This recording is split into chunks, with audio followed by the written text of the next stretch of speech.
Assalamualaikum students, I am Amara and I am again with you to tell you something about part 1 in IELTS. अगर हम IELTS की बात करें तो IELTS definitely speaking test जो है थ्री पार्ट्स पर मुश्तमिल है, लेकिन if we talk about part 1, अगर हम पार्ट 1 की बात करें तो पार्ट 1 स्पेसिफिकली एक ऐसा हिस्सा है जो बिगिनिंग में डेफिनेटली आता है। इसमें आपसे कुछ इंट्रोडक्शन के क्वेश्चंस लीडिंग टू पार्ट 1, जिसमें एक टॉपिक साथ में स्पेसिफिक होता है जिसके बारे में आपसे क्वेश्चंस पूछे जा रहे होते हैं। पार्ट 1 में क्या क्या शामिल होता है? If I talk about part 1, तो पार्ट 1 जो है 3 to 4 मिनट्स सेक्शन है। 3 to 4 मिनट्स एग्जामिनर ने डेफिनेटली कंप्लीट करने हैं, क्योंकि आपके स्पीकिंग का टोटल टाइम होता है 11 to 14 मिनट्स। उस 11 to 14 मिनट्स में 3 to 4 minutes allocated for part 1 होते हैं। उस पार्ट 1 में वो आपसे 4 से 5 क्वेश्चन करता है। वो 4 से 5 क्वेश्चन किस तरीके के होते हैं वो मैं आपको वीडियो के आखिरी हिस्से में ज़रूर बताऊंगी, लेकिन ये 4 से 5 क्वेश्चन जो हैं, अगर एक 4.5 या 5 बैंड्स वाला बच्चा या 6 मैक्सिमम बैंड्स वाला बच्चा जा रहा है तो ही और शी शिल go for 2 to 3 lines answer, जो कि आपके क्वेश्चन में से कुछ हद तक निकल आता है। और अगर एक 7 बैंड्स वाला बच्चा जा रहा है तो ही शिल कंपेयर द आंसर इन अ वे, और डिटेल में उसको लेके जाना चाहिए। फॉर एग्जांपल, अगर वो लाइक या डिसलाइक का सवाल पूछता है तो थोड़ा सा शेड लाइट इन डिटेल्स। ये जो 3 से 4 क्वेश्चंस होते हैं, these could very in terms of number of questions. अगर आपका आंसर बहुत स्ट्रेट और बहुत शॉर्ट है तो डेफिनेटली क्वेश्चन ज़्यादा भी पूछे जा सकते हैं, लेकिन अगर आपका आंसर एक वेल एलेबरेटिव आंसर है तो फिर तो डेफिनेट सी बात है कि they could reduce the number of questions, क्योंकि टाइम पूरा करना, उसमें आपकी वोकैबुलरी, ग्रामर, फ्लुएंसी और प्रोनाउंसिएशन को चेक करना ही उनका मकसद होता है कि क्या आप in detail at length fluent हैं या नहीं हैं। पार्ट 1 में जो आपसे टॉपिक्स पूछे जाते हैं वो topics could be like leisure time activities, sports, travel, magazines, newspapers, maps, bags, numbers, colors. So सबसे पहले जब आप पार्ट 1 की स्पीकिंग की तैयारी करें स्पेसिफिकली, तो आप अपने बारे में सोचें। What do you like wearing, what do you like eating, do you like going out, ये सारी चीज़ें अपने से पूछें। और फिर ये देखें कि क्या पहनना पसंद करते हैं, किस ओकेजन में किस किस्म के कपड़े पहनते हैं, एक्सपेंसिव पहनते हैं या नहीं, फैशनेबल पहनते हैं या नहीं। सो ये चीज़ें एक किसी भी एक टॉपिक को पकड़ें, उसके बारे में सोचें, ताकि आपके दिमाग में कंटेंट पहले से तैयार हो कि आप उनको आंसर में क्या करेंगे। स्पेसिफिकली जिस तरह से नंबर्स का टॉपिक आ जाता है कि do you like numbers, what number do you like, what's your favourite number, is there any significance of a number.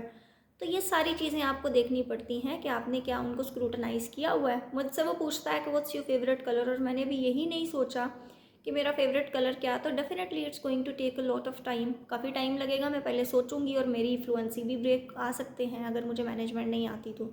सो ये वो चीज़ें हैं जो हमें बिफोर हैंड तैयार कर लेनी चाहिए, ताकि हमारा फेलियर का जो चांस है उसको रिड्यूस किया जा सके।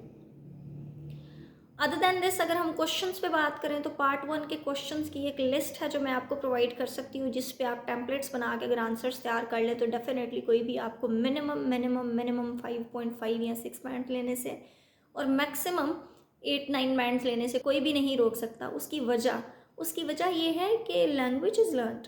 हाँ, आप ABCD सीख के ही, रटा लगा के ही कहीं ना कहीं आपके दिमाग में स्टोर्ड होती है रट्टे के थ्रू, ठीक है। उसको आप लिखते हो, पहले प्रैक्टिस करते हो, फिर याद करते हो। सो डेफिनेटली आप उन चीज़ों को क्रैम करके, उनको याद करके भी आप आंसर जो है वो एक अच्छा कन्वे कर सकते हो। और वोकैबुलरी तो डेफिनेटली स्टूडेंट्स मुझसे पूछते हैं कि वोकैबुलरी लर्नड होती है या क्या होती है, तो I always let them know that definitely you need to learn something before you speak. ऐसा तो नहीं है कि आप रट्टा लगाए बगैर या याद किए बगैर उसको बोल देंगे। या रट्टा हर वो चीज़ है जो आप अचानक से भूल जाएं नर्वसनेस की वजह से, ठीक है, लेकिन हर वो चीज़ जो आपने दिमाग में किसी मीन्स से, एसोसिएशन से स्ट्रॉन्ग की हो, वो रटा नहीं हो सकता। और वर्ड्स जितने भी आप याद करते हैं डेफिनेटली वो रटा नहीं है। फॉर द फर्स्ट टाइम अगर आप मेरा नाम सुनोगे तो definitely you can forget after that, but if you keep on repeating you can recall my name, या फिर आपकी फैमिली में किसी का नाम मेरे जैसा है तो डेफिनेटली आपको दोबारा याद करने की ज़रूरत नहीं पड़ेगी, वो स्टोर ईजीली हो जाएगा। So I don't think it is bad to learn a lot of things. ये जो लोग ये कहते हैं कि रट्टा नहीं लगाना चाहिए, I don't feel bad, because कहीं ना कहीं आपने ग्रामर के रूल्स भी क्रैम ही किए, चाहे वो प्रैक्टिस के थ्रू किए, चाहे वो जैसे भी किए, those are part of your memory, long term memory. तो it's not like it can be obvious to cram some of the things and use them in IELTS speaking test. क्यों? क्योंकि आइल्स स्पीकिंग टेस्ट का एक specific pattern है and you follow that pattern definitely. Well, leaving it aside, coming to part 1 questions. Part 1 के बहुत सारे questions हैं। I have just made a list for you people but the first question is do you like, for example like में आगे कुछ भी आ सकता है, do you like sports, do you like playing cricket, do you like going out, do you like shopping, do you like trendy clothes और fashionable clothes, या फिर do you like expensive clothes, do you like formal और semi formal clothes, कुछ भी पूछा जा सकता है आपसे। सो लाइक का जो क्वेश्चन है उसके लिए एक्सप्रेशन मेरी वीडियोस में वैसे भी पड़े हुए हैं, लेकिन आप यूज़ कर सकते हैं yes I am into it, या yes it's my cup of tea to do so, या टू वियर्स फैशनेबल क्लॉथ्स, या कुछ भी। माई कप ऑफ टी का एक्सप्रेशन बेसिकली आपका इंटरेस्ट टुवर्ड्स समथिंग शो करने के लिए यूज़ होता है, लव टुवर्ड्स समथिंग या पैशन ऑफ समथिंग ये शो करता है, तो आप यहाँ पर भी वो यूज़ कर सकते हैं। सो लाइक के क्वेश्चन जो 4.5 बैंड वाला बच्चा है वो इस तरीके से आंसर कर सकता है कि definitely yes I like wearing fashionable clothes because I feel good wearing such kinds of clothes, and I want to follow fashion, I want to be trendy, so I wear fashionable clothes। इसमें कोई grammar की, कोई vocabulary की ऐसा गलती नहीं है जिसकी वजह से आपको कम नंबर मिले, and the way I spoke it had fluency, और प्रोनाउंसिएशन का भी इसमें कोई ऐसा मसला नहीं है। प्रोनाउंसिएशन को समटाइम्स हम एक्सेंट के साथ कंफ्यूज करते हैं, तो ये याद रखिए कि accent is something else but pronunciation is something else. Pronunciation में लफ्ज़ों की अदायगी आती है जिसमें अमेरिकन या ब्रिटिश कोई भी एक्सेंट आप यूज़ कर सकते हैं, कोई स्पेसिफिकेशन नहीं है कि अमेरिकन है तो गलत है या ब्रिटिश है तो गलत है, ऐसा कुछ भी नहीं है। Moving on to next question, इसी क्वेश्चन को आप पीपल पे अप्लाई कर दें, do people like doing so, तो वो भी आप इसी तरीके से कर सकते हैं, yes people like doing so in my perspective, फिर उसको आंसर छोटा सा करके एंड पे कंक्लूड कर सकते हैं।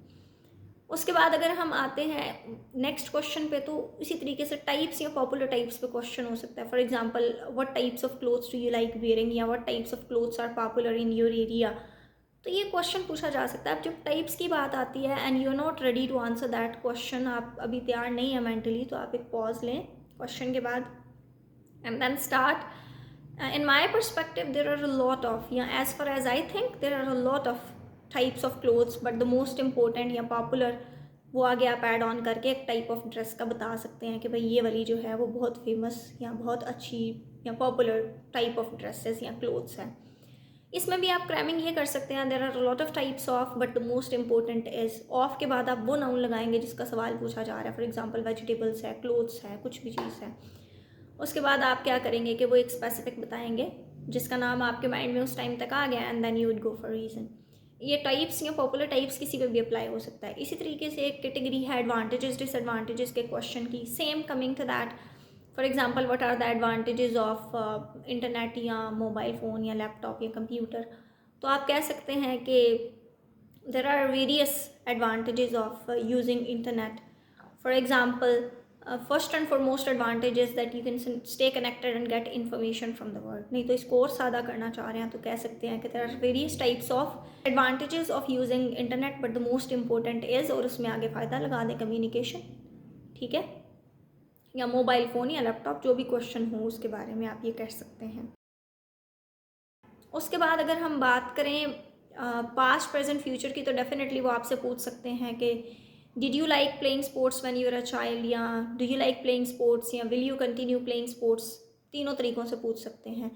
अगर फ्यूचर का है तो आप कह सकते हैं yes I will continue playing sports, continue playing sports question में से ही आ गया। अगर पास्ट का है तो आप कह सकते हैं कि yes I liked playing sports, और अगर प्रेजेंट का है तो येस आई डू, ये भी आप कह सकते हैं। और same no I do not, no I will not, no I did not, same कर सकते हैं आप। बाकी क्वेश्चन के वर्ड्स ही आप यूज़ कर सकते हैं। इसके अलावा वो आपसे पास्ट और प्रेजेंट का कंपैरिजन भी पूछता है, जैसे did you like same sports as you do now, ये भी पूछ सकता है। वो आपसे कंपैरिजन कर रहा है वो यहाँ पर दो ज़मानों का, तो उसका आपने ख्याल रखना है। After that they can ask you questions about present and future, वो प्रेजेंट और फ्यूचर का भी कंपैरिजन कर सकता है। So stay vigilant about it, ये भी दिमाग में सोच के रखें कि प्रेजेंट का कैसे इंडिकेशन हमें मिलेगी, पास्ट की या फ्यूचर की कैसे इंडिकेशन इन क्वेश्चंस में हमें मिलेगी। खैर, in order to find out that what helping verb is use to indicate what type of tense, तो उसके लिए बाकी की वीडियोज़ भी आप गो थ्रू कर सकते हैं। आई बी अपलोडिंग और I must have uploaded some videos about that too. उसके बाद अगर हम बात करें कि और क्या क्वेश्चंस हो सकते हैं, तो इसके अलावा हाउ ऑफन का क्वेश्चन हो सकता है। हाउ ऑफन के क्वेश्चन के लिए भी मैंने आपको 2 एक्सप्रेशंस पहले से वीडियोस में बताए हुए हैं, अब रिपीट कर देती हूँ। Once in a blue moon and now and then, on and off. Now and then and on and off आप बार बार के लिए यूज़ कर सकते हैं। And once in a blue moon जो है वो आप कभी कभी की जाने वाली एक्टिविटी के लिए यूज़ कर सकते हैं। फॉर एग्जाम्पल आपको एक क्वेश्चन आता है, do you play sports often, या how often do you play sports, तो आप कह सकते हैं कि I do not get a lot of free time nowadays because of my job, so that is why I play sports once in a blue moon. I do not play sports now and then, तो दोनों तरीक़ों से आप जवाब दे सकते हैं। So these are also the good expressions to be use, जो कि 8-9 ब्रांड वोकेबलरी के एक्सप्रेशंस हैं। वोकेबलरी का यहाँ पर ये होगा कि हेल्प हो जाएगी, वोकेबलरी आपको बहुत ज़्यादा बहुत अच्छे अच्छे और एक्सप्रेशंस आपको बहुत ज़्यादा यूज़ करने की ज़रूरत नहीं पड़ेगी। ये भी एक अच्छे एक्सप्रेशंस हैं, इडियोमेटिक हैं, जो कि आप यूज़ करते हुए एक अच्छा स्कोर कर सकते हैं। Other than that, how important का क्वेश्चन होता है, तो हाउ इम्पोर्टेंट के लिए it is essential, vital, part and parcel, कोई भी एक्सप्रेशन यूज़ करते हुए आप इनको आंसर कर सकते हैं इस तरह के क्वेश्चंस को।